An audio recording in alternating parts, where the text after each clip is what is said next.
Hello everyone. तो इस part के स्टार्ट में शी शियाओ और जू वॉन दोनों स्कूल के बैकयार्ड में बैठे हुए थे और उसी ट्री को देख रहे थे कि जिसके थ्रू शी शियाओ ने जू वॉन को पहचान लिया था। वो कहने लगती है, तुम्हें ये स्पेशल क्यों लगा? बहुत से लोग इसे पसंद नहीं करते या फिर नोटिस ही नहीं करते। लेकिन वो उसे बोलने लगता है कि इस ट्री में एल्बिनिज्म है और इसीलिए ये मुझे बहुत ही स्वीट लगता था और इसका मतलब है कि तुम्हारी और मेरी पसंद भी काफ़ी एक जैसी है। और फिर इसके बाद जू वॉन उससे कहने लगती है कि शी शियाओ, जैसा तुम्हारे बारे में मैंने इमेजिन किया था तुम वैसे बिल्कुल भी नहीं हो। वो पूछता है, कैसा इमेजिन किया था? तो वो कहने लगती है, मैंने सोचा था कि एक बिगड़ा हुआ अमीर ज़्यादा है जो कभी किसी चीज़ को सीरियस नहीं लेता, मुंह में सोने का चम्मच लेकर पैदा हुआ है, उसकी ज़िंदगी बहुत आसान है और थोड़े सालों बाद उसे एक सेटअप हुआ बिजनेस मिलेगा, बहुत से लोगों को वो और एम्प्लॉय बनाएगा और फिर उसके बाद खुद के ऊपर एक सक्सेसफुल मैन का लेबल लगा लेगा। ये बात सुनकर शी शियाओ हंसता है और कहता है, वैसे प्लान तो मेरा लाइफ का यही ही है। लेकिन कहीं ना कहीं जू वॉन खुद को गिल्टी फील कर रही थी। उससे कहने लगती है कि नहीं, तुम एक अच्छे इंसान हो, एटलीस्ट तुम किसी को हर्ट तो नहीं करते। वो पूछने लगता है, तुमने किसको हर्ट कर दिया जो ऐसी बात कर रही हो? और फिर वो बात को बदल देती है। अब जब वो वापस जा रही थी तो वो तो बस से जा रही थी और उसके बाजू में शी शियाओ अपनी हैवी बाइक पर जा रहा था। उसको जब बस की सीट पर बैठा देखता है तो उसके साथ साथ ही अपनी बाइक चलाने लगता है। वो दोनों एक दूसरे को स्माइल करके देखते हैं और बहुत स्वीट सा टाइम गुजार रहे थे। अब शी शियाओ एक दिन फैन को भी मना कर देता है कि तुम्हें मेरा राज पता चल गया है कि मैं अब्रॉड के लिए स्टडीज कर रहा हूँ, तो ये तुमने मेरी फैमिली को नहीं पता चलने देना। अगर उनको मालूम पड़ गया तो वो मुझे जाने ही नहीं देंगे। और इसके साथ ही वो देखने लगता है कि जिस एरिया में वो वर्कशॉप पर बैठा करता था उसी एरिया से अक्सर ही जू वॉन भी गुजरती थी और वहाँ पर एक फ़िश शॉप थी। यहाँ पर कुछ लास्ट फ़िश थी। वो शॉप क्लोज़ होने वाली थी हमेशा हमेशा के लिए। ये फ़िश सेल नहीं हो सकी थी। जू वॉन को बहुत बुरा फील होता है। शी शियाओ को भी फ़िशेस बहुत पसंद थी। वो उसके पास आता है और कहने लगता है, क्यों ना मैं ये सारी ही खरीद लूँ। उसे पता था कि जू वॉन के पास इतने पैसे ही नहीं होंगे, इसीलिए वो सारी खरीद लेता है और फिर कहता है, मैं एक रिच किड हूँ, मुझे कोई फ़र्क नहीं पड़ता। और फिर इतनी सारी फ़िश लाकर वो उसे स्विमिंग पूल में छोड़ देते हैं जिसमें आज पानी भी था। अब इस तरह से फ़िश को तैरते देखने का नज़ारा बहुत ही प्यारा था। वो दोनों इकट्ठे बैठे उनको देख रहे थे, साथ ही साथ बातें भी कर रहे थे। लेकिन इतने में यहाँ पर जू वॉन रियलाइज़ करती है कि एक बेटा फ़िश है। वो कहती है, इसे बाकी के साथ नहीं छोड़ते वरना ये उन पर हमला कर देती है। और फिर वो तुरंत ही पानी में कूद गई थी अपनी फ़िश को वापस इकट्ठा करने के लिए। और ऑफ कोर्स उसके पीछे पीछे शी शियाओ भी ऐसा ही करता है। वो दोनों अंडर वाटर जाते हैं, इकट्ठे स्विमिंग करते हैं और अपनी फ़िश के साथ बहुत सारा एंजॉय करते हैं। अब वो दोनों ही भीग गए थे तो ऐसा करते हैं कि स्कूल के स्टोर रूम में आते हैं। यहाँ पर उन्हें एक क्लब की बनी हुई टी शर्ट्स काफ़ी सारी पड़ी हुई दिख जाती हैं। वो सोचते हैं कि गीले कपड़े चेंज कर लेने चाहिए, तो वो जू वॉन को कहता है कि तुम पीछे जाकर चेंज कर लो। और वो जैसे ही पीछे जाती है तो उसकी एक दफ़ा नज़र पड़ जाती है शी शियाओ जब शर्टलेस था उस पर। अब ये देखते ही वो अपनी नज़रें हटा लेती है। वो काफ़ी शर्मा गई थी। बात को बदलने के लिए उससे कहने लगती है, तुम अब्रॉड क्यों जाना चाहते हो? वो कहता है, इसलिए क्योंकि यहाँ पर मैं किसी के साथ भी अटैच नहीं हूँ। और इसके साथ ही वो उसे ये भी मशवरा देता है कि तुम अपनी स्टडीज़ पर ख़ास तवज्जो देना, मेरी तरह कभी लापरवाह ना हो जाना। मुझे लगता है जितनी तुम जीनियस हो तुम्हारा फ्यूचर बहुत ब्राइट होने वाला है। और फिर इसके साथ ही वो दोबारा से केमिस्ट्री लैब में से बहुत सारे बीकर्स उठा लाए थे। हर फ्लास्क और बीकर में उन्होंने फिश को अलग अलग कर दिया था। जू वॉन उससे कहती है, क्या तुम्हें पता नहीं था कि बीटा फिश बाकी सबको खा जाती है? क्या तुमने एनिमल प्लैनेट नहीं देखा छोटे होते? वो कहने लगता, नहीं, मुझे कोई इतना टीवी देखने ही नहीं देता था। और फिर वो उससे कहने लगता है, मुझे पता नहीं क्यों ऐसा फील हो रहा है कि जैसे तुम जानबूझकर मेरे क्लोज होना चाहती हो। वो कोई भी जवाब देती उससे पहले ही वहां पर गार्ड पहुंच जाता है और उन्हें रंगे हाथों पकड़ लेता है। और फिर नेक्स्ट डे का सीन दिखाते हैं। स्कूल में अनाउंसमेंट हो रही थी। उन दोनों को पनिशमेंट मिली थी इस बात की कि वो बिना इजाजत स्कूल के लैब में से इक्विपमेंट उठाकर यूज कर रहे थे। अब सबको ऐलान करके बताया जाता है कि वो कौन से 2 स्टूडेंट्स थे जिन्होंने स्कूल के रूल्स की खिलाफ वर्जी की है। अब हर कोई जू वॉन का नाम सुनकर बहुत हैरान था क्योंकि वो हमेशा सेकंड आया करती थी, इस तरह की हरकत नहीं कर सकती और शी शियाओ से तो और कोई उम्मीद की भी नहीं जा सकती थी। अब यहाँ पर शी शियाओ ऐसा करता है कि अनाउंसमेंट में सबको कह देता है कि जू वॉन की इसमें कोई गलती नहीं थी। मैं तो उसे ज़बरदस्ती अपने साथ लेकर आया था लैब का एक एक्सपेरिमेंट सीखने के बहाने, लेकिन अपनी फिश को मैंने जानबूझकर उन फ्लास्क में डाला था। और जू वॉन भी कहती है कि मैं बहुत शर्मिंदा हूँ, उन्हें सारों के सामने क्रिटिसाइज किया गया था क्योंकि ये स्कूल के रूल्स के खिलाफ था। बाहर जाकर जू वॉन कहती है कि तुमने मेरा सारा ब्लेम खुद पर क्यों ले लिया, मैं तो अपनी मर्जी से ये सारा कुछ कर रही थी। वो कहने लगता है तुम्हारा इमेज बहुत अच्छा है और उसे क्रिस्टल क्लियर ही रहना चाहिए। अब वो शीशियाओ का थैंक्स करती है और उससे कहती है कि इसके बदले मैं तुम्हें एक ट्रीट दूंगी और हाँ, मेरी पसंद की जगह पर जाएंगे। उधर जियांग को आजकल इन दोनों की बढ़ती हुई दोस्ती बहुत बॉदर करने लगी थी। अब छुट्टी के टाइम पर वो तुरंत ही निकल गई थी और अपने साथ साथ शीशियाओ को एक पतली सी मार्केट से गुजार कर लेकर जा रही थी, जहाँ पर वो बाइक चला ही नहीं सकता था। वो बहुत उसे कह रहा था कि अपनी बाइसाइकिल छोड़ो, तुम भी मेरी बाइक की बैक सीट पर बैठ जाओ, पर वो कहती है नहीं, मैं कभी किसी की बैक सीट पर नहीं बैठती, मैं ड्राइविंग मोड में रहती हूँ। अब किसी तरह से वो अपनी बाइक घसीट कर फाइनली उस दुकान तक पहुंच जाते हैं। एक्चुअली ये शॉप वो थी जहाँ पर जू वॉन की ग्रैंड माँ काम किया करती थी और वो यहाँ उसे बिठाती है और उसके लिए अपने फेवरेट कस्टमाइज्ड नूडल्स ऑर्डर करती है।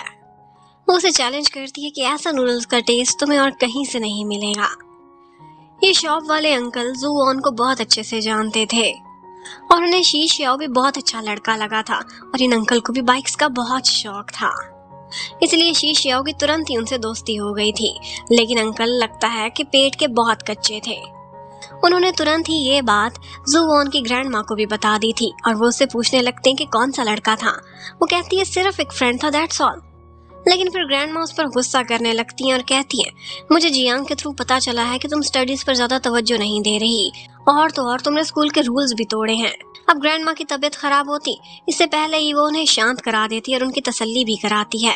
ग्रैंड माँ कहती हैं जियांग ने मुझे खुद नहीं बताया, मैं खुद उससे इंटेरोगेशन करती रहती हूँ तो उसने सच बोल दिया। लेकिन अब जैसे ही अपनी बिल्डिंग की छत पर वो खड़ी थी, जियांग वहाँ आता है तो वो उससे खूब लड़ती है और कहती है कि फ्रेंड्स ऐसे होते हैं क्या। अब वो उससे सॉरी करता है और कहता है मैं ग्रैंड माँ से बातें छुपा नहीं सका, और साथ ही साथ उससे कहने लगता है कि तुम मेरी एक इकलौती फ्रेंड थी और जब से शीशियाओ आया है तो मुझे लग रहा है कि हम दोनों बहुत दूर हो रहे हैं। अब बातों ही बातों में वो उससे पूछने लगता है कि तुमने फ्यूचर के बारे में क्या सोचा, किस यूनिवर्सिटी में जाना है, तुम किस टाइप की पर्सन बनना चाहती हो। वो कहती है मैं एक काइंड पर्सन बनना चाहती हूँ। तो वो उससे पूछता है कि तुमने अभी कुछ गलत किया है क्या, तुम पहले ही काइंड हो। उधर शीशियाओ ने एक बहुत बड़ा सा क्यूट सा एक्वेरियम ले लिया था और उसमें वो सारी फिश शिफ्ट कर दी थी और यही फोटो उसने बनाकर जू वॉन को भी दिखा दी थी। ये देखकर उसे तसल्ली हो जाती है कि फिश अब सेफ हैं। अब एक दिन शीशियाओ और जू वॉन बातें कर रहे थे। स्कूल में जिस दिन पीटीएम थी उसी दिन एक बैलून्स फेस्टिवल था जिस पर सारे स्टूडेंट्स अपनी अपनी विश लिखते थे और उसे हवा में उड़ा देते थे। वो शीशियाओ से कहती है कि तुम आओगे ना पीटीएम में, प्लीज जरूर आना, मैं वो बैलून्स तुम्हारे साथ मिलकर उड़ाना चाहती हूँ। एक्चुअली बैलून्स का तो सिर्फ बहाना था, वो उस दिन बहाने से जानबूझकर मम्मी को और उसे इकट्ठे एक दूसरे के सामने देखना चाहती थी। अब जब पीटीएम का दिन आता है तो वो दोबारा से चोरी छुपे टीचर के फोन से कॉल करती है। वो इंग्लिश की टीचर बनकर बात कर रही थी और मेक श्योर करती है कि जरूर मम्मी ये पीटीएम अटेंड करने के लिए आएंगी। वो उन्हें टाइमिंग भी एग्जैक्ट वही बैलून्स वाली बताती है। मम्मी को अजीब तो लग रहा था। वो बहाने से पूछती है टीचर क्या आपने शीशियाओ से पता कर लिया, उससे मेरे आने पर कोई ऑब्जेक्शन तो नहीं है। वो कहती है हाँ, हमने उसे इन्फॉर्म कर दिया है। अब वो शीशियाओ को धोखा देने वाली थी और इसके लिए वो बुरा भी फील कर रही थी, लेकिन फिर भी बैलून्स फेस्टिवल में वो बार बार शीशियाओ को तलाश किए जा रही थी। इधर उधर देखती है लेकिन वो कहीं पर नजर नहीं आ रहा था। और फिर सारे लोग अपनी विश लिखकर हवा में बैलून को उड़ा देते हैं, लेकिन जू वॉन ने कोई भी विश नहीं लिखी थी। और जब फेस्टिवल ओवर होने वाला था उसी टाइम पर हमें दिखाते हैं कि बहुत सारे बैलून्स अपने साथ लिए शीशियाओ वहाँ एंट्री करता है और कहने लगता है मेरी कोई एक विश नहीं है, मैंने बहुत सारे बैलून्स लिखे और अपनी सारी की सारी विशेस उस पर लिख दी हैं और वो दोनों मिलकर इन बैलून्स को उड़ाते हैं। ये बहुत ही सुंदर सा नजारा था। और इसके साथ ही जू वॉन जैसे ही देखती है कि मम्मी पहुंचने वाली है वो तुरंत ही शीशियाओ को हक कर लेती है। वो जानबूझकर ये सीन मम्मी को दिखाना चाहती थी और जैसे ही उसकी मम्मी आती है वो ऐसे प्रिटेंड करती है कि जैसे वो जू वॉन को जानती ही नहीं है और उनको देखते ही शीशियाओ को अनोइंग फील होता है। वो तुरंत ही वहां से निकल जाता है उनसे नाराज होकर। जू वॉन उससे पूछती है क्या इस वुमन से तुम नफरत करते हो। वो कहता है हाँ ऐसा ही है, मेरे डैड को लेडीज चेंज करने की आदत है और ये भी तब तक रहेगी जब तक सुंदर और सेंसिबल होगी। और बस जू वॉन ने जितना यूज करना था उसने शीशियाओ का यूज कर लिया था और फाइनली मम्मी उसे खुद मिलने के लिए आती हैं। यही तो वो चाहती थी। अब उसकी मम्मी उससे कहने लगती हैं कि तुम तो काफी बड़ी हो गई हो और काफी चालाक भी, इस लड़के को कब से जानती हो? एक्चुअली मम्मी कभी भी नहीं ये चाहती थी कि शीशियाओ के डैड को ये बात पता चले कि उनके बेटे की गर्लफ्रेंड कौन बनी हुई है। अगर उन्हें पता चला कि वो मेरी बेटी है तो वो तो बहुत बुरा मनाएंगे। और बस इसीलिए वो कहने लगती है, मुझे पता है ग्रैंड माँ को ट्रीटमेंट की जरूरत है और तुम्हें पैसे चाहिए। पैसे के लिए मेरे लिए ये जाल बुनाया ना तुमने। ठीक है, माना तुम बड़ी हो गई हो, चालाक हो गई हो, तुम्हें पैसे भी दे दूंगी जितने भी तुम्हें चाहिए, लेकिन इसके बदले ये शर्त है कि तुम शीशियाओं से दूर चली जाओगी। वो उसे एक कार्ड देती हैं और कहती हैं कि इसके बाद मैं तुम्हारे लिए और तुम मेरे लिए मर चुकी।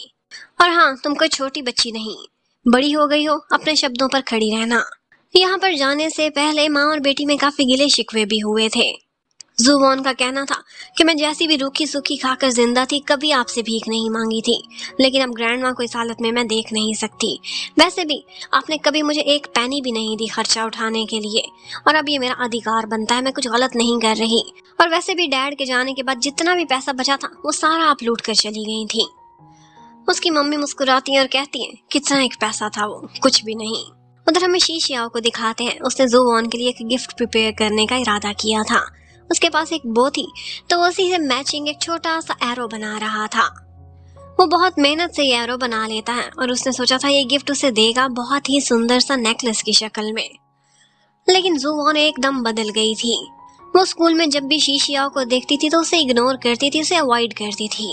एक दफा वो उसे आवाज भी देता है, जियांग कैसा है, तुम्हारा फ्रेंड तुम्हें बुला रहा है, लेकिन वो कहती है वो मेरा फ्रेंड नहीं है। अब ये बात बेचारे शीशियाओ को बहुत बुरी तरह से घायल कर गई थी। वो इतना हर्ट हुआ था, उसे समझ नहीं आ रही थी कि इसके इग्नोर करने की वजह क्या है। वो बात करना चाहता था, वो अवॉइड करके निकल जाती थी। अब वो अपने फ्रेंड फैन से मशवरा करता है, कहता है कि एक लड़का और एक लड़की बहुत अच्छे फ्रेंड्स थे, लेकिन अचानक से लड़की ने अपना रंग ही बदल लिया है, वो लड़के को अवॉइड कर रही है, ऐसा क्यों है? फैन ऐसे रिएक्ट करता है जैसे उसे सब समझ आ गई है इसका आंसर क्या है, लेकिन फिर कहता है मुझे सिर्फ इतनी समझ आई है कि लड़की जुवॉन है या लड़के तुम, और मुझे क्या पता हो तुम दोनों के बीच किसी बात पर तो कोई मिसअंडरस्टैंडिंग जरूर हुई होगी। मुझसे ना पूछो, टाइम वेस्ट मत करो, उससे जाकर डायरेक्ट पूछो। और फिर एक दफा जेब्रा क्रॉसिंग पर जुवॉन के साथ कुछ बाइक वाले टकराने वाले थे कि इतने में वो अपनी बाइक लेकर बीच में आ जाता है, उसे प्रोटेक्ट करता है, उन गुंडों को अपने रोप से वहां से भगा भी देता है, और फिर उसके बाद उसे कहता है कि आओ बैठ जाओ बाइक पर, कितनी तेज बारिश हो रही है, तुम मेरे साथ चलो। लेकिन वो इनकार कर देती है, तो कहता है तुम ऐसे नहीं मानोगी, बहुत ढीठ हो, और अपनी जैकेट उतार कर उसे दे देता है ताकि एटलीस्ट वो भीगे तो ना। अब एक दफा टीचर्स रूम में टीचर फैन की क्लास लगा रहा था और यहीं पर ही जुवॉन भी आई हुई थी। इतने में एक और टीचर आता है और कहने लगता है, मुझे पता चला है कि आजकल शीशियाओ स्कूल में नहीं आ रहा, उसने यूनिवर्सिटी में एडमिशन की बजाय अब्रॉड एडमिशन के लिए किसी से कॉन्टेक्ट किया है। ये बात सीक्रेटली मुझे पता चली है, मैं उससे बात करना चाहता हूँ, क्या उसकी फैमिली ये बात जानती है? और जैसे ही जुवॉन को लगता है कि शीशियाओ के ड्रीम को खतरा पहुंचने वाला है तो वो तुरंत ही सारा ब्लेम खुद पर ले लेती है। कहती है कि एक्चुअली शीशियाओ के कुछ रिलेटिव्स थे जो अब्रॉड रहते थे, मैंने अपने लिए अब्रॉड की एक यूनिवर्सिटी के बारे में इंफॉर्मेशन लेने के लिए उससे कहा था, वो ऐसा कोई भी प्लान नहीं कर रहा। अब ये सुनते ही टीचर को तसल्ली हो जाती है और वो इस पर और इंक्वायरी करने का फैसला नहीं करता। अब शीशियाओ वही शर्ट देखता है जो उसने जुवॉन के साथ एक दफा पहनी थी, तो उसे जुवॉन की यादें आने लगती हैं, और इतने में उसे मैसेज आता है कि तुम्हारे डैड को पता नहीं चलने दिया और तुम्हारा ओवरसीज एडमिशन भी करा दिया और तुम्हारी फ्लाइट टिकट भी बुक करा दी है। और ऑफ कोर्स ये मैसेज और कोई नहीं बल्कि जुवॉन की मम्मी ही कर रही होंगी। जबकि उधर ग्रैंड माँ ने एक दफा जुवॉन को रंगे हाथों पकड़ लिया था। वो बहुत ही महंगी मेडिसिन ले चुकी थी और उसकी रसीद फाड़ कर फेंक रही थी। अब ग्रैंड माँ उसे पकड़ लेती है और कहती है, एक स्टूडेंट होते हुए तुम्हारे पास इतने पैसे कहाँ से आए, तुमने कोई गलत काम तो नहीं किया? वो बार बार कह रही थी कि मैं बिल्कुल ठीक ठाक हूँ, डॉक्टर्स ऐसे ही बातें बनाते हैं।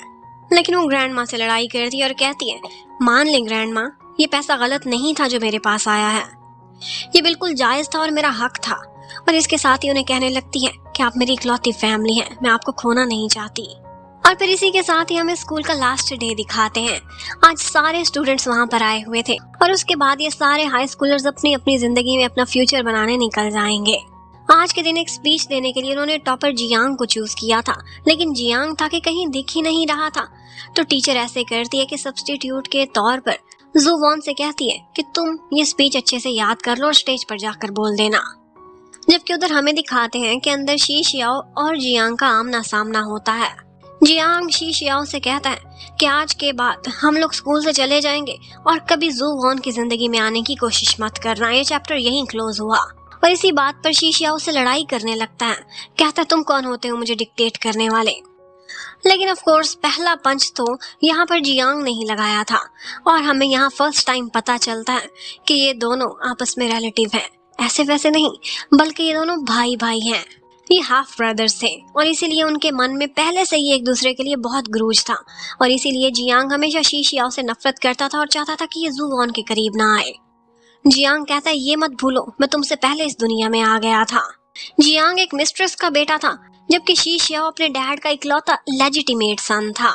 शी शियाओ उससे कहने लगता है खुद को कहते हो कि मैं अलग हूँ और तुम जू वॉन के साथ के, तुम भी जानते हो कि तुम किस फैमिली से हो। वो उसे ठीक ठाक मार सकता था लेकिन फिर भी सिर्फ उसे वार्निंग देता है। और उसके बाद जैसे ही उधर जू वॉन ने अपनी स्पीच दे दी थी तो वो ऊपर जाती है उन दोनों को तलाश करने के लिए, लेकिन देखती है तो साफ पता चल रहा था कि उन दोनों ने आपस में लड़ाई की है। शी शियाओ तो वहां से निकल जाता है लेकिन उसके बाद वो जियांग पर गुस्सा करती है और कहती है तुम मुझसे क्यों लड़े, क्या मेरी वजह से? मेरी लाइफ है, मेरी चॉइस है, प्लीज इंटरफेयर आइंदा कभी भी मत करना। लेकिन जियांग का कहना था कि पूरा स्कूल जानता है कि वो किस तरह का लड़का है, तुम क्यों उसके साथ फिरती रही हो? लेकिन उसका कहना था कि तुम उसे बिल्कुल भी नहीं जानते कि वो कितना अच्छा है, मेरे से तो बहुत अच्छा। अब वो लोग अपने फ्रेंड्स को सी ऑफ करते हैं और उसके बाद जियांग जैसे ही घर पहुंचता है तो पता चलता है कि उसकी मम्मी हमेशा कामों में बिजी रहती हैं। वो लगता है कि एक स्ट्रगलिंग लाइफ गुजार रही हैं अपने बेटे को बड़ा करते हुए और उससे कह रही थी कि मुझे निराश ना करना, आगे मन लगाकर पढ़ाई करना। वो लड़कर आया था, उसे चोटें भी लगी थी लेकिन मम्मी को एहसास भी नहीं होता कि उसे चोटें लगी थी। उन्हें सिर्फ इतना पता था कि आज इसका यूनिफॉर्म सेट नहीं लग रहा। उधर शी शियाओ आज जब बाइक वर्कशॉप पर खड़ा हुआ था तो उसके पास फैन आता है। उससे कहने लगता है मैं तुम्हें एक बात तो बताना ही भूल गया, पता है जू वॉन ने टीचर के सामने तुम्हारे अब्रॉड जाने वाले प्लान को कवर किया था। वैसे तुम्हें इग्नोर करती है तो फिर तुम्हें कवर क्यों कर रही थी? और बस यही वो बात थी कि सुनते ही शी शियाओ दौड़ता हुआ उससे मिलने के लिए जाता है। वो स्कूल में उसी पॉइंट पर जा रहा था जहां वो दोनों इकट्ठे बैठकर स्टडीज किया करते थे, लेकिन शी शियाओ अंदर पहुंचने में देर कर देता है।